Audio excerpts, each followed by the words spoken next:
And we are back. Woof and Woof Radio, RadioNext.tv at the Cool Groove site. We come to you every Wednesday from 11 to 11:50, and we are here yet again this week at the end of July. A great month, a great summer. Looking forward to folks going back to school here real quick. Thankful again for the opportunity to be with you. Thanks to you who are watching Facebook Live for all the waves. We wave back at you. Just won't do it digitally this time, but we're waving back nonetheless. Glad to be here in the studio with HB, our producer. Josh Collingwood will pick up on the digitization of the video and the vocal later on. Grateful, too, for Polly Riddell, who I call my Chief Connections Officer. Thankful for all of the folks that she connects me with for the benefit of this radio show, as well as for the Comenius Institute. At the Comenius Institute, we cross three bridges. The first is into college at IUPUI, helping Christian young people to think Christianly about their studies, answering all kinds of questions throughout the semesters on campus at IUPUI. Also teaching there, glad to do so, with fantastic faculty at IUPUI. We also cross the bridge into communities, which is through this radio show. We bridge cultures through ethnicities, genders, does not matter to us. We're just simply interested in Christians who are doing good based on Titus 3, 1, 8, and 14. Do good, do good, do good. And then our third bridge we cross is into culture. And the cultural bridge is manifest in so many different ways, not the least of which is our weekly Truth in 2 videos that come out through Warp and Woof, through Comenius. Sign up, subscribe to our YouTube channel, and you can get those delivered actually to your mailbox. Those Truth in 2s come out Tuesday mornings, and we're glad to do that, connecting with all different kinds of ideas about culture from a Christian point of view. This week's was on what is normal. You'll have to listen to that one to find out what we had to say about that. But this week, we are just tremendously privileged and pleased, honestly, to have Jamin Bailey here with us from the Corporate Chaplains of America, a great organization that's serving tremendous amounts of people, hundreds of thousands of folks around the United States. Grateful, Jamin, for your time today. Thanks for joining us. Well, thank you for the invitation. Yeah. So the very first thing we always do with everybody is tell us about yourself. Give us a little bio. Absolutely. So I'm a native Hoosier. Used to live here in the Indianapolis area, but in the early 90s, I moved down to southern Indiana. I had a call to ministry in high school. So I went to Bible college at Johnson University, which some in this area are probably familiar with. Mm-hmm. And while I was there, I had a specific call to chaplaincy. Now, I thought it was going to be in the military. That was the only chaplaincy that I was familiar with. So I actually joined the Marines after I graduated from college. Spent 6 years on active duty as a combat engineer officer in the Marine Corps. And then after I got out, having gained all the experience that I thought, again, was going to equip a Navy chaplaincy service, I discovered workplace chaplaincy, and specifically Corporate Chaplains of America. Really a fantastic organization that I was amazed to learn about. This is something that I never would have anticipated would have been. It's very similar to, and we'll talk about the details, very similar to a military chaplain, which you're doing life on life. You're spending time with people every single week. You're building relationships, but just in a corporate context, where companies are actually inviting employees to come under the care of a chaplain. That's fantastic. I'm just always amazed at this, frankly, when I think about it. The idea that business people would be actually recognizing that their employees actually might need something beyond money. Yes. I would say that even especially Christian business owners, they have a desire to care for their employees, and they recognize, obviously, the spiritual component. They have this desire to provide that spiritual care for their employees, and in some cases, they're successful in doing that. However, there's title limitations. They're still the boss, and so there's things that happen within an employee's life that the employee just won't share with an owner, and that becomes a problem because they have these legitimate needs. Yeah. The Christian business owner wants to fulfill those needs. And then once they discover that corporate chaplaincy is something that they can do, they can actually bring in a chaplain to be an extension of that desire to care.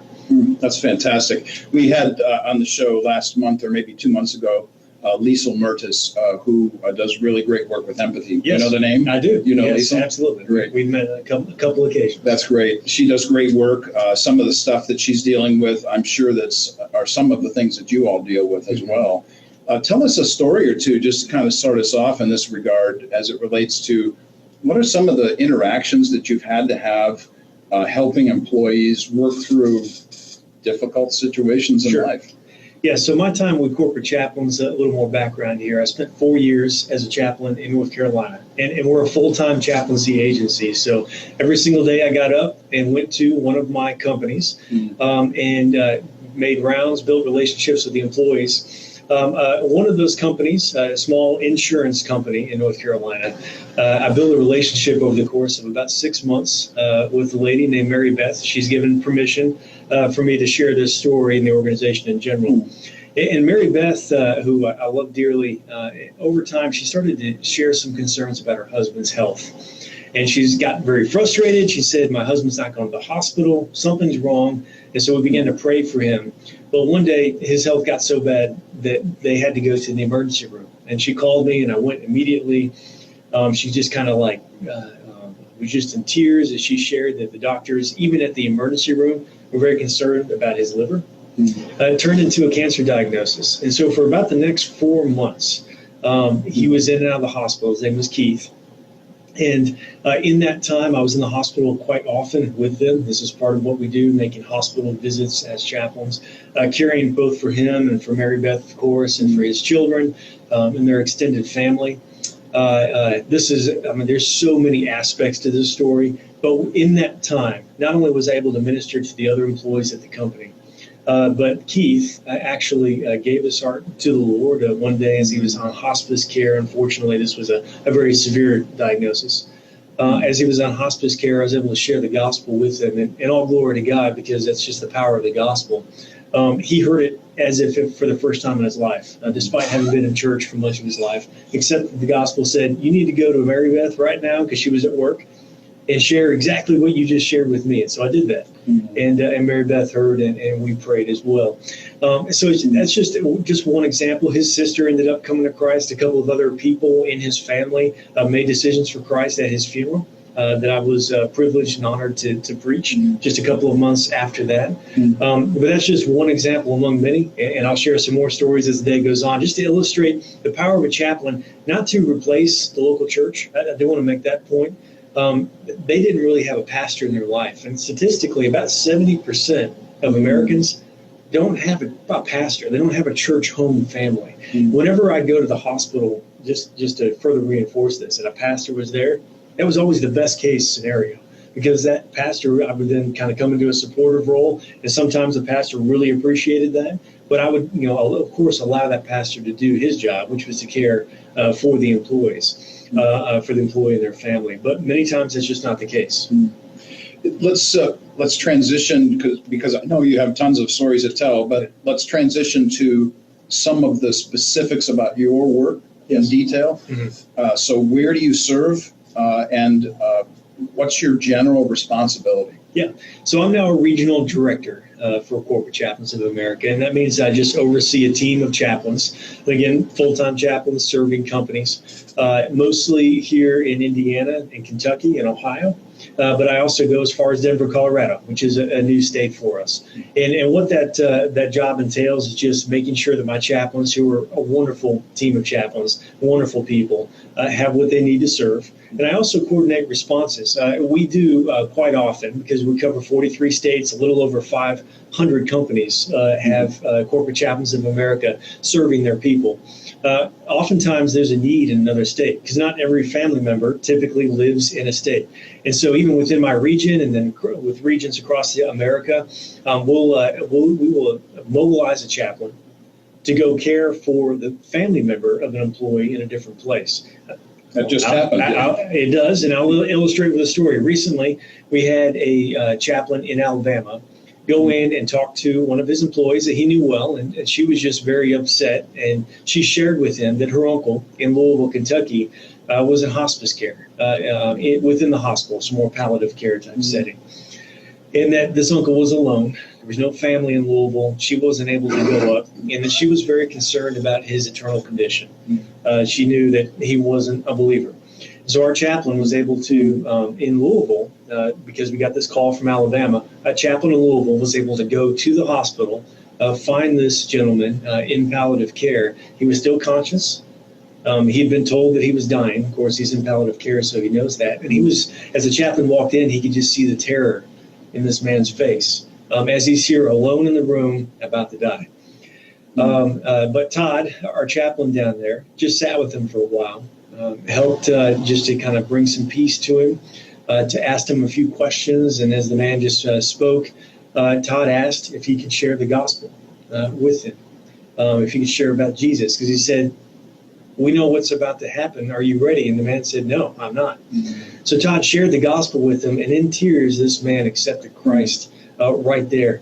And Todd, who also is in tears as he shares this story, says that as this man transitioned from fear of death to just absolute peace, the whole feeling in the room just changed. And Todd was just joyful. That's not something that we're smart enough to set up. Again, all glory to God. God is amazing in what he does. But what he has empowered this organization to do and our chaplains to do, that's just, again, one example among many of God changing lives. We, this year, passed 40,000 first-time decisions for Christ. Wow. Wow. It may, to some of the listeners, it may seem a little crazy. How is it legal for a company to bring in an organization that has this mission statement, and it's on our website and everything else? It's to build caring relationships with the hope of gaining permission to share the life-changing good news of Jesus Christ in a non-threatening manner. That mission statement is very blatant. Again, it's permission-based, but we are looking for opportunities built on relationships to share the gospel of Jesus Christ with people. And the reason that it is legal, just to answer that question, is that it's permission-based. We don't walk into a company and just start preaching to everyone. We build a relationship. And as we gain permission, which oftentimes takes a little while to get to, we'll share the gospel with people, because that is ultimately why we exist. And again, companies from the size of 5 employees up to 18,000 are able to bring us in to care for their people, to provide a lasting benefit. There's a financial aspect of this as well. It's not why we exist, but companies see reduced turnover and increased productivity as their employees receive care for the whole person. I'm sure Liesl probably talked about that, as she just talked about a company having empathy, and how that builds loyalty to the brand and allows employees to feel like they belong to something that's more of a family than it is just a company. This leads me to ask a question about data points. But before I do, I wanted to say that since you're going to be out in Denver soon, and since my mom, our mom, HB's adopted mom's adopted HB, she lives in Denver. And she's got a whole crew of people listening right now to this radio broadcast. Outstanding. Yeah. So, Mom, check this out. James is going to be in your neck of the woods On Monday. Yeah. So maybe, fire up the teapot there and get things ready. Yeah, we'll see how that goes. So I wanted to ask you specifically, Wade, as you were talking through the issues of developing this ethos and this empathy in a family relationship within a business. I wanted to ask a question. Has anybody done any research on how becoming more involved or invested in the community of a company, does this provide benefit for the company itself on its bottom line? So people not taking as much time off, people who have been served in their emotional needs are better contributors in the company, that kind of thing. Has there been that kind of research done? I'll share a couple of examples. One, pretty recent, we had a company simply request that data. Okay. So that makes it an easy example to share. They're like, we have people that aren't really as concerned about the spiritual things, and that happens. Not every company that brings us in is even Christian-owned. They just, they're wanting to provide a top shelf benefit for their people, and that's okay. That's a good thing. That doesn't change what we do, but there's different motivations for bringing us in. But for this company in particular, I asked the chaplain, and just a side note, I mentioned this to Mark earlier, our chaplains are very humble people. They do this because they really care about people, not for personal acclaim. They will labor for years caring for folks without ever asking for any recognition. So asking them for stories is sometimes hard because they're just not wanting to puff themselves up. But I went to this chaplain and said, Nick, I need some stories. This company is asking for really a financial justification for the program. And so he was able to, in very quick succession, give me 6 stories to where employees that would have left didn't leave. Yeah. And when you calculate the cost of replacing an employee, Yeah. it more than paid for the program. Just in this one relatively small manufacturing plant, the chaplain more than paid for himself, not to mention all the other benefits of caring for the employees and everything else. So those 6 stories just scratched the surface of what the chaplain was able to do. It included things like just providing a resource to get an employee to work, or otherwise they would have been fired because they accrued too many points, and therefore they would have been terminated. But just by helping and just being aware of the need and talking to the employees and building that relationship, they identified here's an actual physical need that this employee has to come to work. Other stories included possible suicide. 2 of them where a person was going to kill himself. And I'll just share this one story. Our chaplains know their people. They really do. At my companies, I certainly knew the employees that were there. And when something's off in their life, we can tell. And so Nick was walking through. He saw a guy that just ordinarily was pretty chipper. And this guy wasn't chipper. He was feeling really down. So Nick actually, as he went through his rounds, and I haven't really described, we do rounds where we make a moment of contact with employees each week, and that's where the relationship comes from. Is that we're not pulling them off the line, we're not pulling them off the forklift, we go to them, just a moment of encouragement to say hello. So as Nick was doing this in the company and kind of making his way down the line, he passed this guy, said something to him, noticed something was off, and he came back. And he said, "Hey, what's going on?" And the guy just unloaded on him. And he said, I've reached the end of my rope. I can't take this anymore. I've got financial trouble. I've got this going on. No one's here to listen for me. In fact, I've got my gun in my car, and after my shift, I'm planning to go kill myself. So he shared that with Nick. Nick was able to stay with him, get him the help that he needed, and he's alive today and still at work. So maybe that's a 2-edged answer to that. Yeah, that's good. To where this man not only didn't kill himself, but from the company's perspective, this is huge. He's still there. One of the things that I found, even in a conversation with a business owner this last week, as we were making these kinds of discussion points about the maintenance of keeping employees on the line, and what happens to your business when they're offline or you have to change and there's a shift and transition. And he was telling me how much that costs him. But our discussion also went to qualitative and quantitative, and I'm not going to get too deep in the weeds here, everybody, but quantitative and qualitative research, the difference between numerical and narrational. So can we tell stories that back up our claims versus data points? Because I was telling him as a teacher, there's no way I can plot on a data point plane where my students are and how much I've done for them or whatever. So it really is based on story. Sure. And there's so much of that, I think that's really important to emphasize. And I just wanted to say that to everybody, that your stories that you contribute to whatever venue you're in are really powerful. And that's why it's so cool to hear all these great stories here today. Right. Well, I'll share one more from a different plant, a little bit larger than the manufacturing plant I just described. 2,700 employees processing chicken. And that can be a tough environment. We came to their HR, this is a couple of years ago, and we just asked, what is your number one issue? How can we help you? Because we had 3 chaplains serving this plant full time. And she said, it's my turnover. We're at 73% turnover. It costs us $5,000 to replace every employee. Wow. So you're talking about millions of dollars each year in recruiting, hiring, and training, and lost productivity. And so we came up with a plan to help them address that by integrating the chaplains into the orientation process.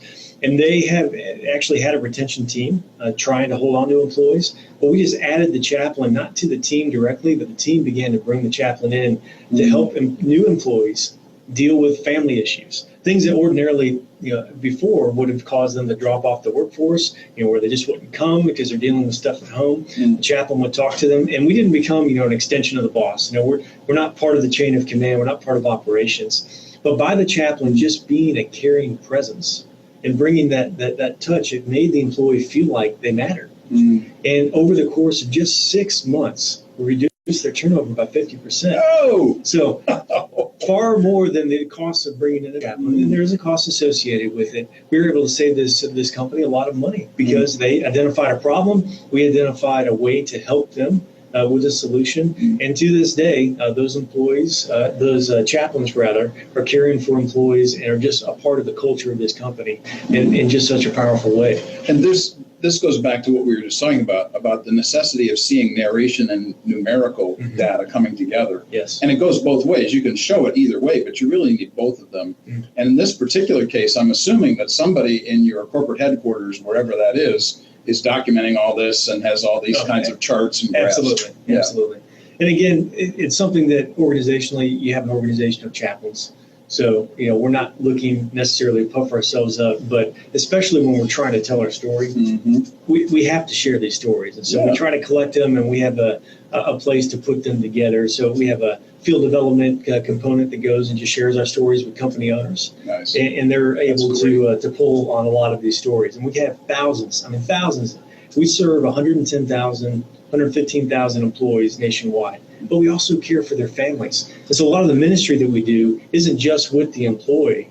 The employee is concerned about something going on with their cousin, their aunt, or their uncle, or something like that. Oftentimes a child that's in a situation. And the chaplain can step in, provide either just personal care or local resources, or oftentimes a triage level where we help them connect with what they need.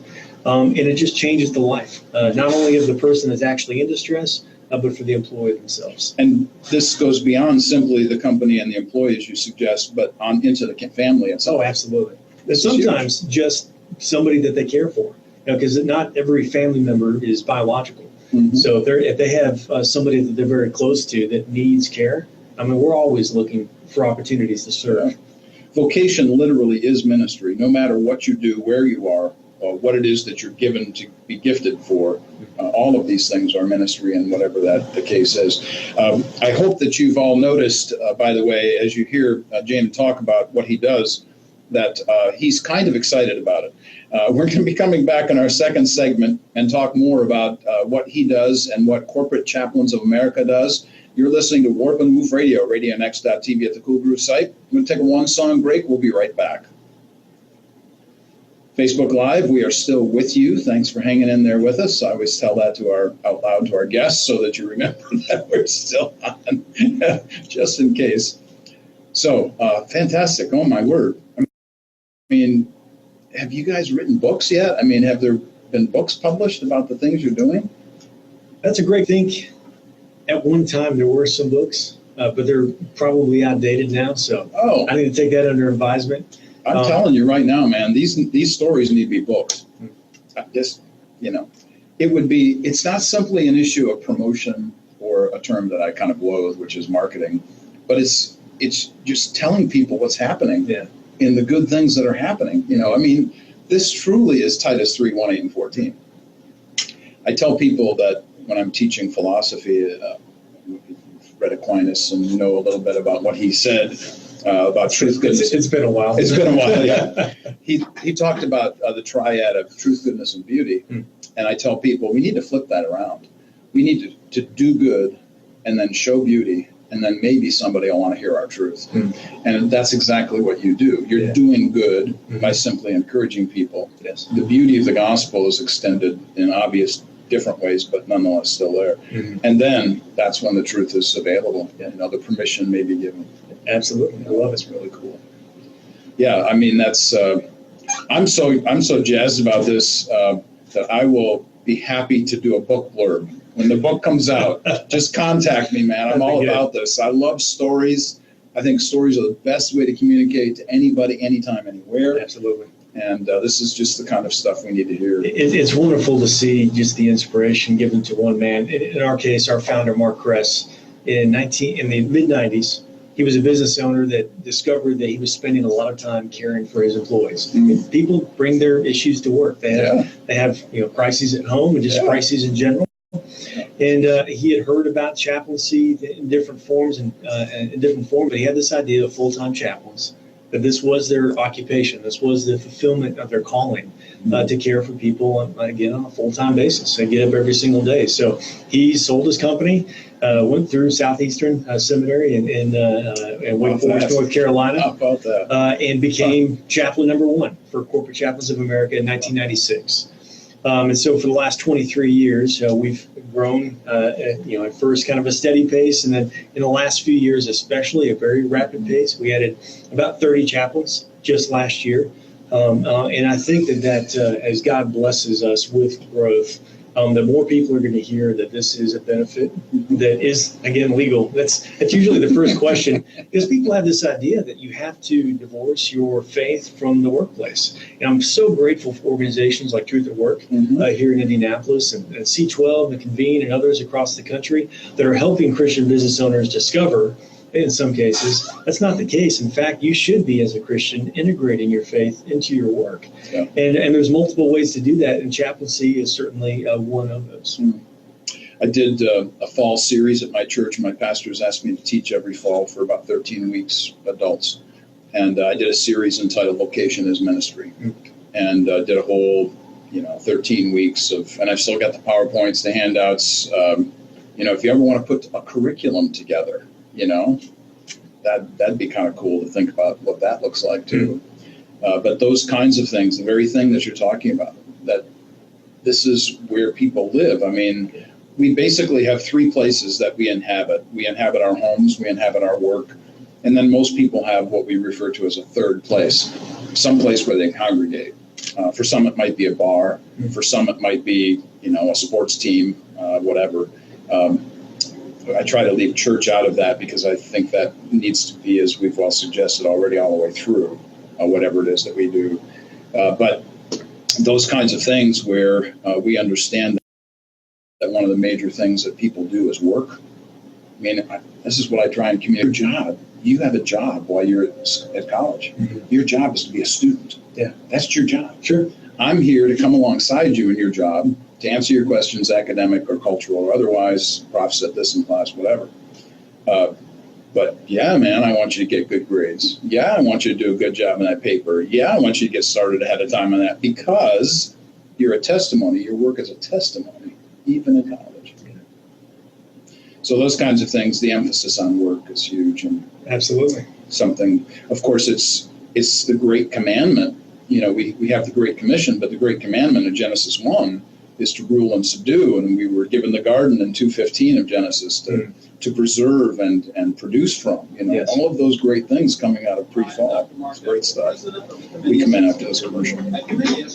Thank you for listening to us Facebook Live while we were taking a break from the podcast. Grateful for you listening to some of our theological ramblings here.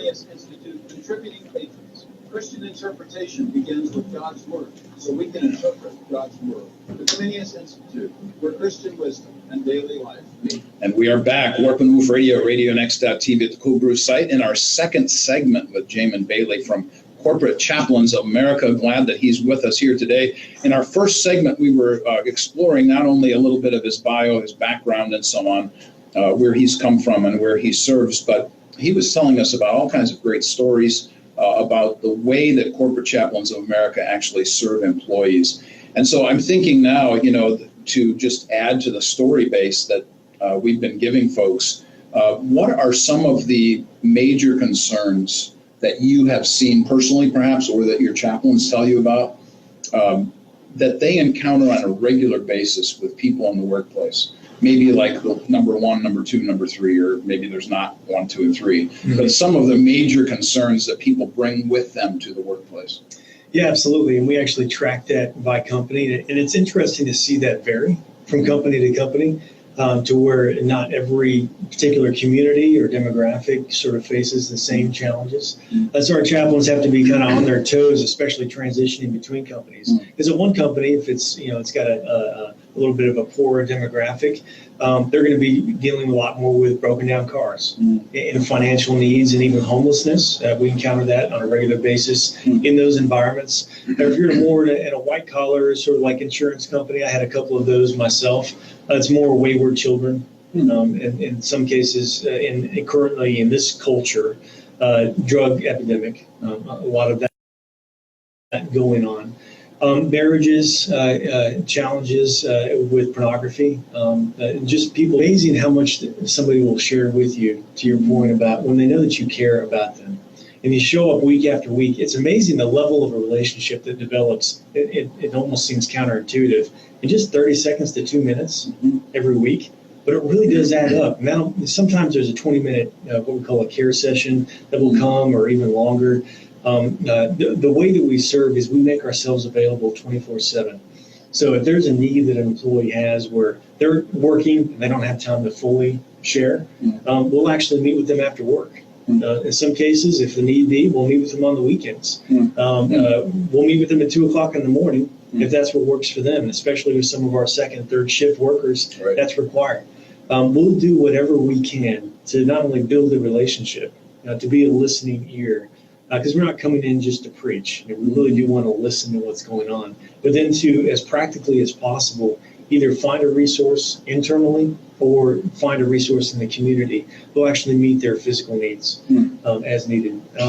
This is a phenomenal effort on the part of people that I don't know that they, everybody fully accommodates or appreciates. One of the things that I'm picking up on is the fact that, and maybe we should just say this to the audience, that Christians are often perceived as these people who are just preaching this book and hitting you over the head with the Bible and so on. But what we're hearing, and what, quite frankly, we hear every single week on this radio show, is that Christians are simply out doing good in the community. Yes. And that this then, the great question of what makes you different, or why do you think that way, just automatically comes up. Yeah, absolutely. So we don't want to just be, as the scriptures say, go be well fed. Right. We actually want to do something. And that's where our chaplains oftentimes spend a lot of time caring for people, to not only just tell them about Jesus, but show them the love of Christ as well. This is an amazing effort. We're talking about Corporate Chaplains of America. And you tell them about their website, too, so everybody can go there. Yes. So we being a child of the 90s as an organization, we got chaplain.org. So that's CHAPLAIN.org, which has videos and stories and all kinds of great information on there about chaplaincy. So if you're a business owner or know someone who is at least influential in business leadership that would like to know more, that's really going to be the best stop for you. And there's information about how to get a hold of us on there as well. So chaplain.org. Yeah, this is a fantastic organization. I've been on the website. I've seen some of the videos. They're short, sweet, to the point. They get the information across, but they also get the ethos of this company across. Really well done stuff. You will not be sad that you've gone there and taken a minute. Actually, passing this kind of information on is an important idea, too. When you think about this, how often or how much has there been kind of a one company, one boss talking to another company, another boss kind of situation going on, where the chaplain organization has been so profitable in all the ways that we can say that word for that company that they want to share with others? Yeah, that's been the vast majority of the growth that we've seen has been that case. So we started in North Carolina with just a couple of companies. We have 45, almost 50 full-time chaplains in the state of North Carolina because of that word of mouth.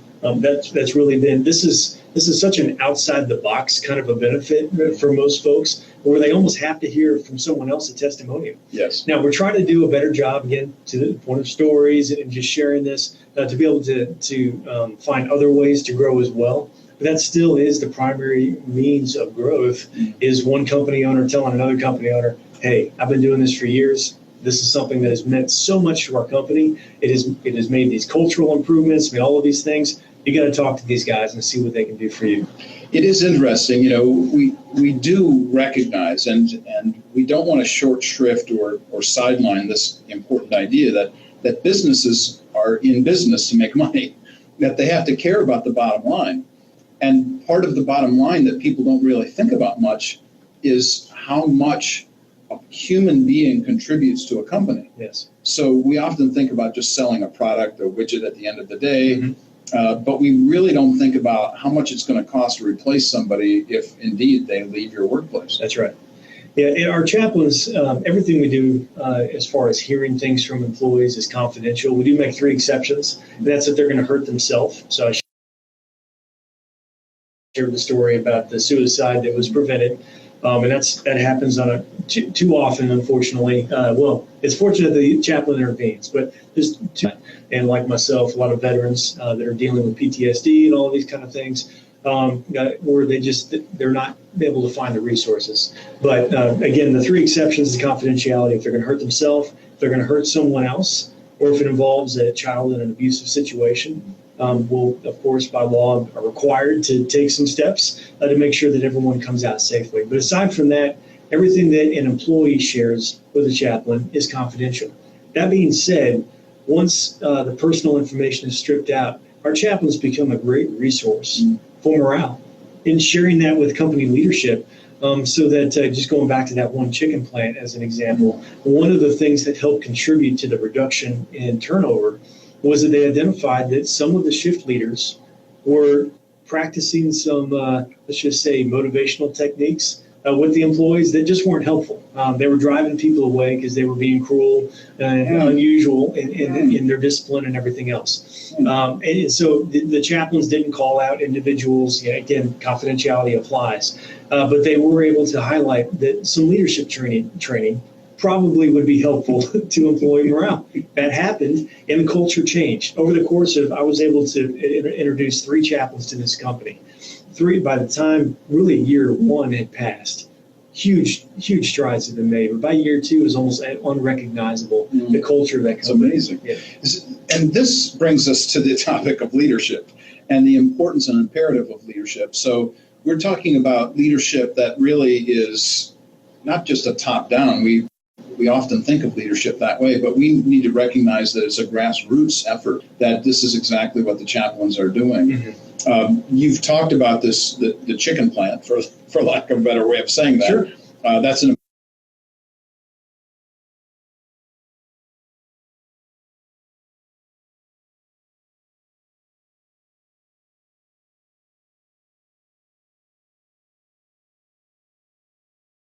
us almost from the beginning. Have about 18,000 employees, publicly traded company. And Frank Harrison, the CEO of that company, is one of our greatest partners in every sense of the word, in that he does a lot of that sharing with other company owners. Yeah. He actually leads a T-Factor event where he helps not just about chaplaincy, but he helps owners of larger companies realize the potential of the stewardship that they can employ and exercise within their company for the kingdom, which is huge. We have wood processing companies, chemical companies here in Indianapolis, landscaping. I mean, it's really, we have a lot of trucking companies that we serve, about 9 major trucking firms. So a lot of trucks you see as you're driving down the highway are served by a chaplain, not the truck driver. But it's fun for me as I'm driving around. I was here with our CEO 2 weeks ago, and we're driving through Indianapolis, and I'm like, yep, that's one of our companies, and that's one of our companies. And it's just amazing because I know what's happening. You mentioned the fact I'm excited about this organization and what God does through it. It's because I know what God's doing. Yeah. I know about the lives that are being changed. And I know that even if the chaplains are shy, in some cases, not shy, they're not necessarily wanting to puff themselves up. Sure. But if they're concerned about telling their own story, I know that God is using them powerfully to change lives both now and for eternity. And that's just a wonderful thing to see. When you are in your responsive role, is your responsibility to chaplain the chaplains? In a sense, we actually do have, we try to practice what we preach. We do have a chaplain to the chaplains, and he calls. I have a chaplain right now. His wife went through a pretty significant surgery yesterday, and so I'm of course involved and on the phone trying to make sure he has what he needs. But far more than that, our chaplain is engaged with that chaplain. So I do have some of that discipleship and shepherding role as a regional director, but we also have someone, because I'm still the boss, so same dynamics apply.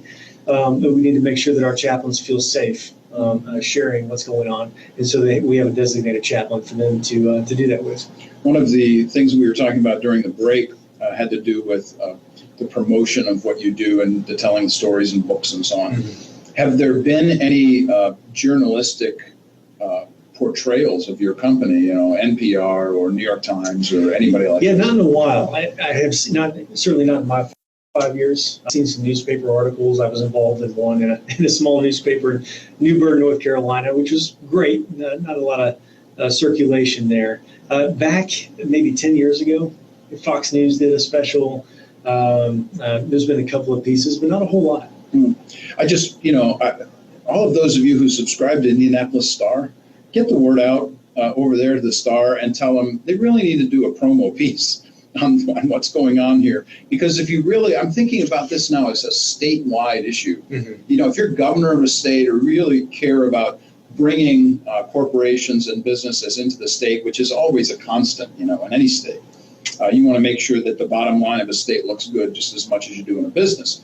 I mean, wouldn't it be obvious to anybody that having an organization like this, literally in Indiana, benefits everybody and the whole state as a whole? Yeah, I couldn't agree more. So, WTHR, let's get the TV groups here, the Fox station, let's get them all out here and interview you. I would appreciate the opportunity. I mean, sometimes the challenge is this is a good news story. Yeah. That's not always what news stations are looking for. They're looking for the disasters and the catastrophes. Yeah. As a Marine, I built schools across the South Pacific in various countries like Timor-Leste, and even in Afghanistan, we rebuilt cities and towns and roads. And that's not something you see on the news. Because they're looking for the bombs and explosions. Yeah. But this is a story that I think needs to be told because I think that there are many companies out there and what we would call mission fields that the owner just isn't connected to the same places that we are. They need to know about this benefit. They need to know about this organization and what we can do to care for their employees in Jesus' name. It would be interesting, it seems to me, then, that some business leaders, some corporation heads maybe get together and go to these stations and say, we need to tell this story. And, if you want to see the bottom line of the state continue to be in the black, then, maybe this would be a good story to tell. Every once in a while, the news does give us a positive spin of something somewhere. So it warms the heart. It does. When that happens. It does. Or, at least pitch this to Reader's Digest. I know they would take it. This would be an important idea. Well, this is a fascinating discussion. I wonder if we could continue moving toward the end of our time together by you just telling some stories about lives that have been changed, specifically, generally, however you would like to do that. I know that you have so many of them, you could fill a whole day with them. But pull out a couple that might actually show the changed lives of people. Sure. I'll start with an example right here in Indianapolis. A company with an HR director that had been there for quite some time. And the chaplain came through and she confided in him that she had been involved in an extramarital affair with a coworker. That her husband had found out about this affair and was planning to leave her or make her quit the company. He was like, you can have a choice. Either I'm gone or you're leaving this company and this individual behind. And she was, of course, she'd been very invested in this company. She was in all kinds of emotional duress over the discovery and sort of being identified in this way. And she didn't know what to do. She hadn't told the company yet, but she told the chaplain. The chaplain just listened as he did, and he said, it would be okay with you, as you've confessed this and everything else. Can I talk to your husband? And she's like, sure, if he'll talk to you, he's pretty upset. But she gave the chaplain her husband's number. He called the husband, met with him, ended up leading this very upset man to a relationship with Jesus Christ. Was able to keep this HR director at the company.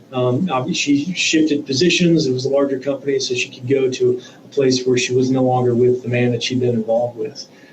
She actually also gave her heart to the Lord, and they entered into marital counseling as a result of that. So that's not always the result, but it's an example of the chaplain being for such a time as this, in the right place at the right time, where God just orchestrated the events to where this very major crisis that could easily have ended up with not only a very valued employee leaving the company, but a marriage falling apart, ended up with two lives changed forever by the gospel of Jesus Christ. Two names written in the book of life. But just, both in a material here and now sense and also in an eternal sense, God just doing an amazing work through Chaplains. That's fantastic. The ideas, of course, that are being promoted here are something that aren't just life-changing for this life, this time, the here and now, but for the there and the then. Yes. And that's something that we don't often connect, I don't think, too often. And that's so sad that we don't do that. But in your case, having you on the show here today certainly demonstrates once again that the here and now and the there and then always connect, and there's always this intersection between the supernatural and the natural worlds. Tell us a little bit about your theological perspective, and maybe if you want to talk about what church you attend, or what kind of education that you've had in terms of theological training, that kind of thing, and if that's necessary to be a chaplain. Yes, so we're a non-denominational organization. We have a very clear statement of faith. It's on our website, chaplain.org. We're very upfront, but we have chaplains from various denominations, all united in Christ and a heart for the gospel. We do have a list of qualifications for chaplains, and I'll talk about sort of my personal here, and you'll see it on the website if you're interested in that. We have a preference for a Master of Divinity. It's not required if you're a more experienced pastor or someone who's been in ministry for a long time. I got hired at 29 as a chaplain, so I was pretty young. If I hadn't had the MDiv, chances would have been pretty slim. But we are able to flex, because our number one thing that we're looking for is a heart for people. And that's not always the case. Even with some pastors, God bless them, they're really good at preaching, but when it comes to being pastoral and engaging with people and just being able to be relational, that's not their strength. So we need that. You have to be a highly relational person to be in this role, because you're walking into a company and it's just you. You're going cubicle to cubicle or forklift to forklift, engaging with people on a real relational level. And that's got to be what drives you, is a desire to love people, listen to them, and of course, when the opportunity comes and with permission, to share the gospel of Jesus Christ with them. So personally, again, we have all kinds of different denominations represented. I come from the Independent Christian Church. So like I said, I went to the Johnson University down in Knoxville, Tennessee. I also went to Southern Baptist Theological in Louisville, Kentucky. I got to go back home and had a great educational experience there. And right after graduating, immediately after, is when I started with Corporate Chaplains of America. Nice. We share an alma mater. That's where I did my PhD, was at SBTF. Absolutely. Yeah, it's a great awesome place. Yeah. One of the funnest things at the end was that we actually got to go through Al Mohler's library. So, I hadn't seen it face to face with my own eyes. Heard about it. It's really something else. Thank you, Dr. Mohler, by the way, for your good leadership down there. We are coming to the end of our program here today. So give us in a 30-minute shot what you would like to leave with everybody about Corporate Chaplains of America. Yes, God is using this organization, has for the last 23 years, to literally change lives of family members and of employees for eternity. And if you know someone that's in a position of leadership in a company, we would love to hear from you. Again, chaplains.org, chaplain.org is a place to find out more information and resources. This is one way that God is moving his kingdom forward in this country. That's great. Really happy to have had Jamin Bailey with us here today, Corporate Chaplains of America. Really pleased about this great organization, not only in Indiana, but throughout the United States, and the hundreds of thousands of people that they serve. If you missed our broadcast here, catch us up on the podcast that'll come out later today. This Facebook Live will also be archived immediately, so you can go back and pick out some things. Some of the stories that were told here today are just phenomenal and life-changing, fantastic stuff. It really needs to be re-recorded in other places, and we will share it as much as we possibly can. Next week, we are going to be taking a break. I'm actually going to be going to the Consortium of Christian Study Centers and our annual meeting up in Chi-Town, up in Chicago. Looking forward to that, spending 3 days with folks from around the United States who are doing what I do at IUPUI, which is coming along a public university to serve faculty and students. Looking forward to being with my friends and colleagues there in that particular venue. So there will not be any radio show next week, but we'll be back the week after with Dave Wilkins from City Life, and specifically Youth for Christ. Dave is a great leader in Indianapolis, really pleased about his opportunity to be on the show. Very much looking forward to that. Thankful again for Jamin for his work and for all of the great work of the chaplains around the United States. And yeah, Mom, hold that teapot out. He might just even stop by. You've been listening to Warp and Woof Radio, RadioNext.tv at the Cool Groove site. We come to you every Wednesday from 11 to 11:50. We'll take next week off, but we'll look forward to seeing you in a couple of weeks. And until then, blessings.